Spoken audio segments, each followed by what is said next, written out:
dans les pas de Claude Monet. Au petit matin, la brume flottait encore sur les eaux calmes de Giverny. Le jardin retenait son souffle comme une toile encore vierge.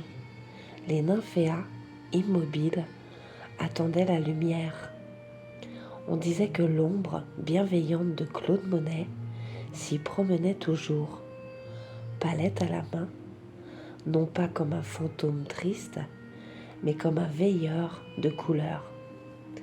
Il observait le ciel se dissoudre dans les temps. Les saules penchaient leurs secrets vers l'eau. Et le pont japonais étirait son arche verte au-dessus des reflets. Ce matin-là, une enfant franchit la barrière du jardin. Elle ne cherchait rien de précis, seulement un endroit où déposer son chagrin.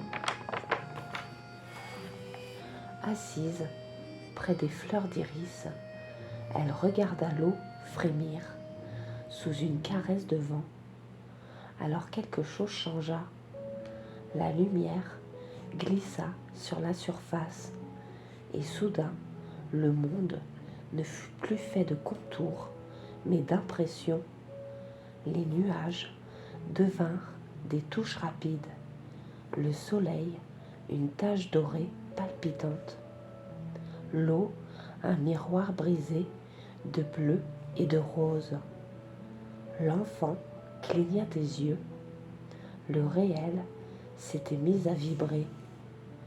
Dans ce frémissement, elle comprit, rien n'est figé, ni la peine, ni la joie. Tout passe, tout se transforme sous la lumière. Un pinceau invisible semblait danser sur l'horizon, comme autant de Monet, peignait inlassablement les mêmes motifs pour mieux saisir l'instant, non pas tel qu'il est, mais tel qu'il respire. Quand la brume se dissipe, l'enfant se leva, le cœur plus léger. Elle n'avait pas parlé au peintre, et pourtant, elle avait entendu son message. Regarder longtemps, aimer la lumière et accepter que la beauté se cache dans ce qui change.